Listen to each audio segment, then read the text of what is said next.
Hello everyone, कैसे हैं आप लोग। आई होप सो आप सभी अच्छे होंगे और अपने एग्जाम की अच्छी तैयारी कर रहे होंगे। गाइस, हम लोग की इंडियन पॉलिटी की सीरीज चल रही थी। इंडियन पॉलिटी की सीरीज में हम लोगों ने पिछले लेक्चर में देखा था कि अध्यक्षात्मक शासन प्रणाली क्या होती है तथा अध्यक्षात्मक शासन प्रणाली की सारी विशेषताओं को हम लोग ने देख लिया था। आज हम लोग देखेंगे कि अध्यक्षात्मक शासन प्रणाली तथा संसदीय शासन प्रणाली में क्या डिफरेंस होते हैं। तो आज हम लोग शुरुआत करते हैं, डिफरेंस देखते हैं अध्यक्षात्मक शासन प्रणाली तथा संसदीय शासन प्रणाली में क्या क्या डिफरेंस होते हैं। हम लोग ने दोनों जो संसदीय शासन प्रणाली को देख लिया था, वो पहला लेक्चर था। अध्यक्षात्मक शासन प्रणाली दूसरा लेक्चर था। आज हम लोग देखेंगे कि अध्यक्षात्मक शासन प्रणाली तथा संसदीय शासन प्रणाली में क्या डिफरेंस होते हैं। तो एक तरफ संसदीय शासन प्रणाली लिख लेते हैं, संसदीय शासन प्रणाली, और दूसरी तरफ हम लोग की हो जाएगी अध्यक्षात्मक शासन प्रणाली, अध्यक्षात्मक शासन प्रणाली।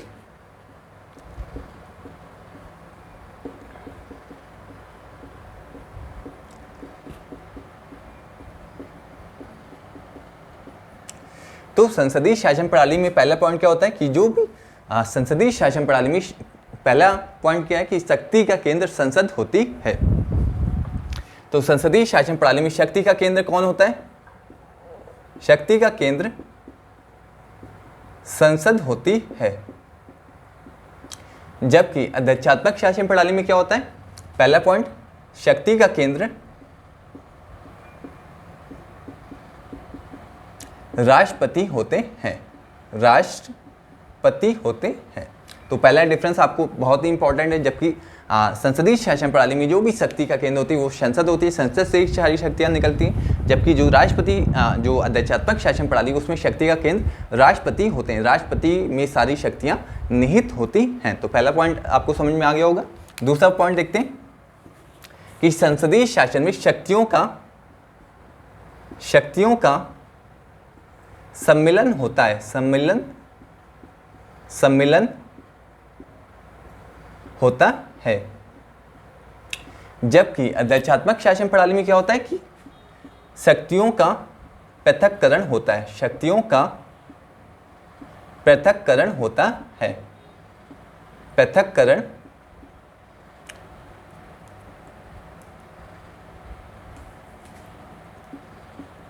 पृथक्करण होता है। तो संसदीय शासन प्रणाली में क्या होता है कि जो शक्तियों का सम्मिलन होता है, किसकी शक्तियों का सम्मिलन होता है? कार्यपालिका तथा विधायिका की शक्तियों का सम्मिलन संसदीय शासन प्रणाली में होता है। इसका मतलब क्या होता है कि कार्यपालिका के सदस्य विधायिका के सदस्य होते हैं। यहाँ पे कार्यपालिका तथा विधायिका की शक्तियों का सम्मिलन होता है। जैसे ये कार्यपालिका हो गई, ये विधायिका हो गई, ये विधायिका और ये कार्यपालिका। तो यहाँ कार्यपालिका के सदस्य विधायिका के सदस्य होते हैं, इसे कहते हैं शक्तियों का सम्मिलन। जबकि यहाँ पे क्या होता है कि शक्तियों का पृथक्करण होता है। इसका क्या मतलब होता है? ये कार्यपालिका हो गई, ये विधायिका हो गई, ये कार्यपालिका, ये विधायिका। तो शक्तियों का पृथक्करण का क्या मतलब होता है कि कार्यपालिका के सदस्य विधायिका के सदस्य नहीं होंगे। जबकि संसदीय शासन प्रणाली में क्या होता है कि कार्यपालिका के सदस्य विधायिका के सदस्य होते हैं, इसे कहते हैं शक्तियों का सम्मिलन, इसे कहते हैं शक्तियों का पृथक्करण। तो ये दूसरा पॉइंट भी आपको समझ में आ गया होगा कि शक्तियों का पृथक्करण का अर्थ होता है कि कार्यपालिका के सदस्य विधायिका के सदस्य नहीं होंगे। तीसरा पॉइंट देखते हैं। तो ये सभी डिफरेंस आपके एग्जाम के लिए बहुत ही इंपॉर्टेंट है। ये सारे डिफरेंस आपके प्री के लिए भी इंपॉर्टेंट है, जबकि मेंस के एग्जाम में भी बहुत अच्छे ढंग से यहाँ से क्वेश्चन पूछा जा सकता है। तीसरा पॉइंट देखते हैं कि कार्यपालिका तथा विधायिका के बीच एक टकराव की संभावना बनी रहती है, टकराव की संभावना बनी रहती है। इसमें संभावना नहीं रहती, इसमें कार्यपालिका तथा विधायिका के बीच एक समन्वय और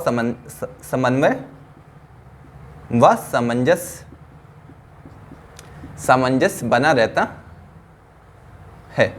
जबकि यहाँ क्या होता है? यहाँ टकराव की संभावना बनी रहती है।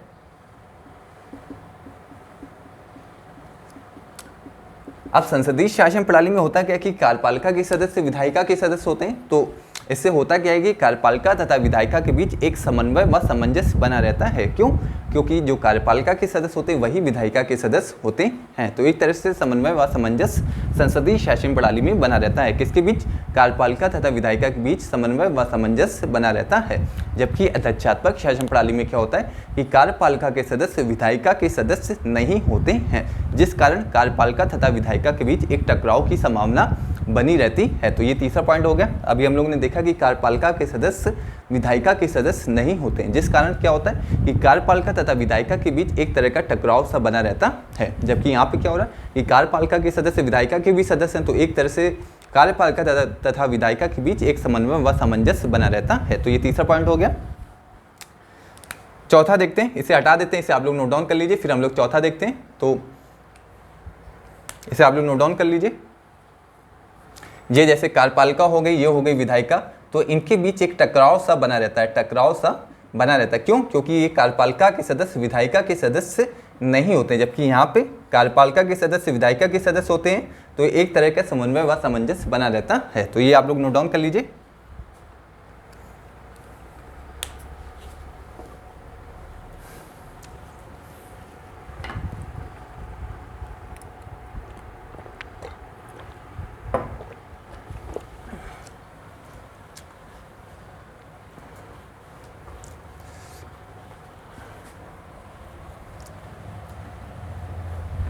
अब चौथा पॉइंट देखते हैं।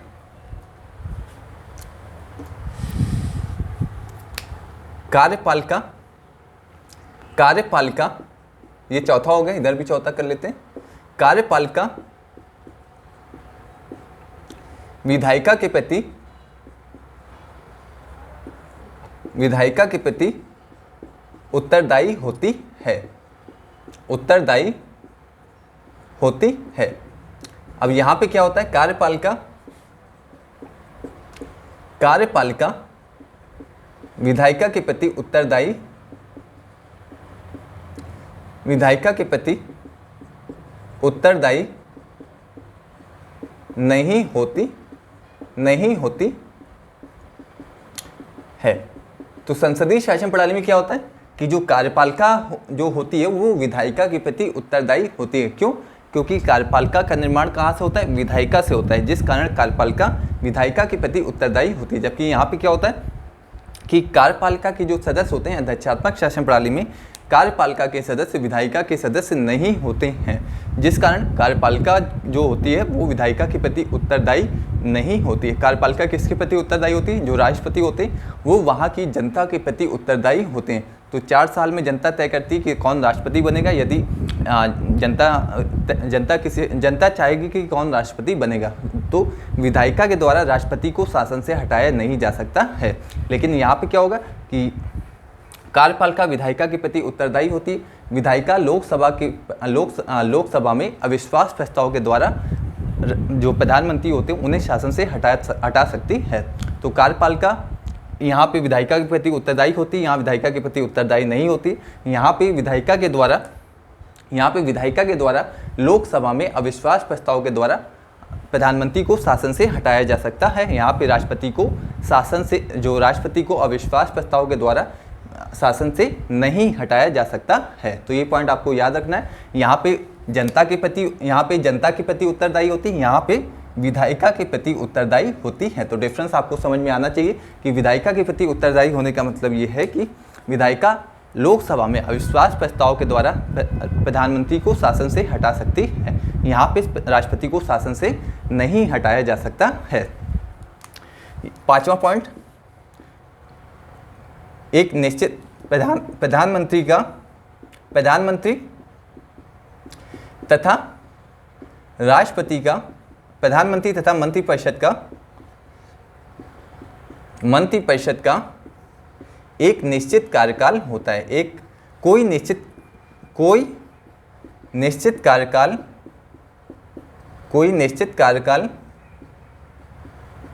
कार्यकाल नहीं होता है। तो यहाँ पे क्या होता है कि संसदीय शासन प्रणाली में प्रधानमंत्री तथा मंत्रिपरिषद का कोई निश्चित कार्यकाल नहीं होता है। लोकसभा के द्वारा अविश्वास प्रस्ताव के माध्यम से प्रधानमंत्री को कभी भी शासन से हटाया जा सकता है। प्रधानमंत्री तथा मंत्रिपरिषद को कभी भी शासन से हटाया जा सकता है, लेकिन यहाँ पे क्या होगा कि राष्ट्रपति तथा विधायिका का एक निश्चित कार्यकाल होता है। विधायिका के द्वारा राष्ट्रपति को शासन से निश्चित कार्यकाल से पहले नहीं हटाया जा सकता है। राष्ट्रपति का जो कार्यकाल होता है वो राष्ट्रपति अपने कार्यकाल को जरूर पूरा करेगा। विधायिका के द्वारा अविश्वास प्रस्ताव के माध्यम से राष्ट्रपति को शासन से नहीं हटाया जा सकता है। तो ये पॉइंट आपको याद रखना है कि यहाँ पे राष्ट्रपति का एक निश्चित कार्यकाल होता है, यहाँ पे प्रधानमंत्री का कोई निश्चित कार्यकाल नहीं होता है। पांचवा, यहाँ राष्ट्रपति तथा विधायिका का निश्चित कार्यकाल होता है।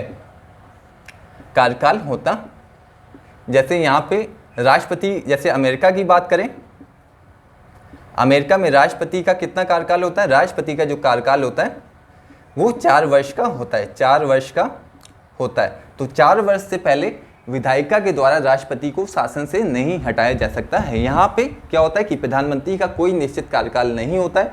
यहाँ पे प्रतिदिन के उत्तरदायित्व को प्राथमिकता दी गई, जबकि यहाँ पे क्या है, यहाँ पे शासन में स्थायित्व को प्राथमिकता दी गई। शासन में स्थिरता बनी रहे, इसे अध्यक्षात्मक शासन में जो शासन की स्थिरता को प्राथमिकता दी जाती है कि शासन जो अपना जो कार्यकाल है उसे पूरा करेगा। यहाँ पे स्थिरता को महत्व दिया जाता है, जबकि यहाँ पे क्या होता है कि प्रतिदिन के उत्तरदायित्व को महत्व दिया जाता है कि यहाँ पे जो प्रधानमंत्री तथा मंत्रिपरिषद है वो प्रतिदिन के उत्तरदायित्व के सिद्धांत पे काम करते हैं। इसका मतलब क्या होगा? प्रतिदिन के उत्तरदायित्व के सिद्धांत का क्या मतलब कि लोकसभा में अविश्वास प्रस्ताव के माध्यम से प्रधानमंत्री को कभी भी शासन से हटाया जा सकता है। इसे कहते हैं प्रतिदिन का उत्तरदायित्व का सिद्धांत। तो यहाँ पे उत्तरदायित्व को महत्व दिया गया है, जबकि यहाँ पे स्थिरता को, शासन में स्थायित्व को महत्व दिया गया है। तो ये पॉइंट आपको याद रखना है। 4 वर्ष का कार्यकाल अमेरिका में होता है, और जो अमेरिका में जो विधायिका होती है वहाँ पे सीनेट होती है, सीनेट का कार्यकाल 6 वर्ष का होता है, जबकि जो प्रतिनिधि सभा होती है वहाँ पे उसका कार्यकाल 2 वर्ष का होता है। तो एक निश्चित कार्यकाल से पहले ना तो विधायिका को भंग किया जा सकता है, ना ही राष्ट्रपति को शासन से हटाया जा सकता है। तो ये पॉइंट आपको याद रखना है।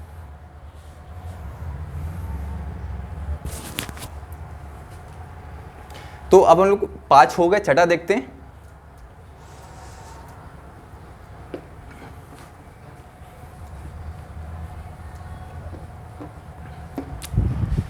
प्रधानमंत्री, संसदीय शासन में क्या होता है कि प्रधानमंत्री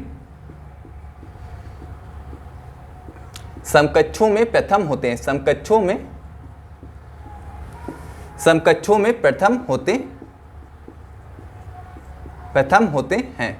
तो समकक्षों में प्रथम होने का क्या मतलब है कि जो प्रधानमंत्री होते हैं वो कैबिनेट मंत्रियों के समान होते हैं तथा उनमें प्रथम होते हैं। कैबिनेट मंत्रियों के समान भी होते हैं, लेकिन कैबिनेट मंत्रियों में भी प्रथम होते हैं।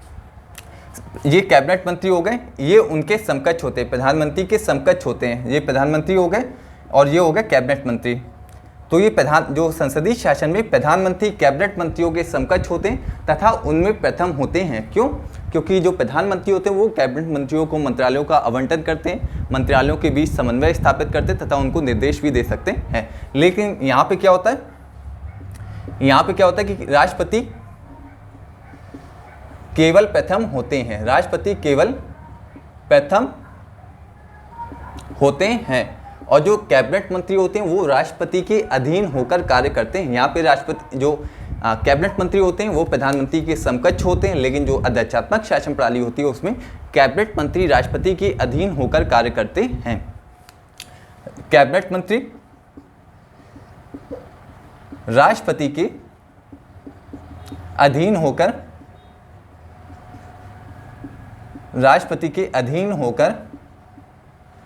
कार्य करते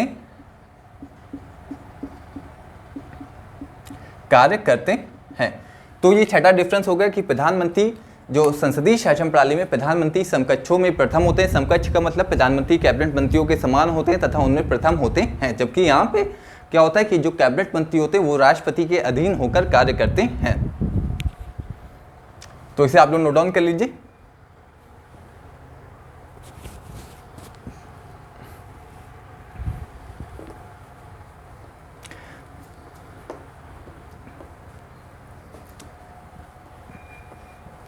सातवां देखते हैं,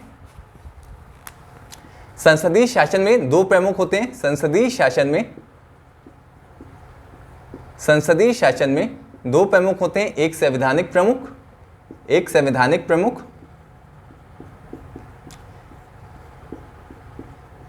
एक प्रशासनिक प्रमुख, तो संसदीय शासन में दो प्रमुख होते हैं। एक संवैधानिक प्रमुख कौन होता है? राष्ट्रपति होते हैं। और जो प्रशासनिक प्रमुख कौन होता है? प्रधानमंत्री होते हैं। जबकि अध्यक्षात्मक शासन में क्या होता है? अध्यक्षात्मक शासन में संवैधानिक प्रमुख तथा प्रशासनिक प्रमुख एक ही व्यक्ति होते हैं। तो एक ही व्यक्ति होते हैं, वो कौन होता है? वो राष्ट्रपति। तो संसदीय शासन प्रणाली में क्या होता है कि जो संवैधानिक प्रमुख राष्ट्रपति होते हैं, जबकि वास्तविक प्रमुख कौन होता है? प्रधानमंत्री वास्तविक प्रमुख होते हैं। तो संसदीय शासन प्रणाली में दो प्रमुख होते हैं, जबकि अध्यक्षात्मक शासन प्रणाली में राष्ट्रपति ही संवैधानिक प्रमुख होते हैं और राष्ट्रपति ही प्रशासनिक प्रमुख होते हैं। तो ये इंपॉर्टेंट पॉइंट आपको याद रखना है कि संसदीय शासन प्रणाली में दो प्रमुख होते हैं, संवैधानिक प्रमुख, प्रशासनिक प्रमुख, और राष्ट्रपति संवैधानिक प्रमुख होते हैं, जबकि जो प्रधानमंत्री होते हैं वो वास्तविक प्रमुख होते हैं। जबकि जो अध्यक्षात्मक शासन प्रणाली होती है उसमें राष्ट्रपति ही संवैधानिक प्रमुख होता है और राष्ट्रपति ही प्रशासनिक प्रमुख होते हैं। ये राष्ट्रपति हो गए, दोनों एक ही व्यक्ति होते हैं, राष्ट्रपति। तो ये सातवां डिफरेंस हो गया। इस तरह से हम लोग ने देख लिया कि संसदीय शासन प्रणाली तथा अध्यक्षात्मक शासन प्रणाली के बीच क्या क्या डिफरेंस होते हैं। तो ये आपके एग्जाम के लिए बहुत ही इंपॉर्टेंट है, इसे आप लोग नोट डाउन करते रहिए और आप लोग नोट्स भी बना लीजिए। तो इसमें दो प्रमुख होते हैं, राष्ट्रपति और प्रधानमंत्री। इसमें केवल एक प्रमुख होता है, केवल राष्ट्रपति ही संवैधानिक प्रमुख होता है और राष्ट्रपति ही प्रशासनिक प्रमुख होता है। तो इसे आप लोग नोट डाउन कर लीजिए। गाइस मिलते हैं नेक्स्ट लेक्चर में, जहाँ पे हम लोग और आगे डिस्कस करेंगे। Thank you so much guys.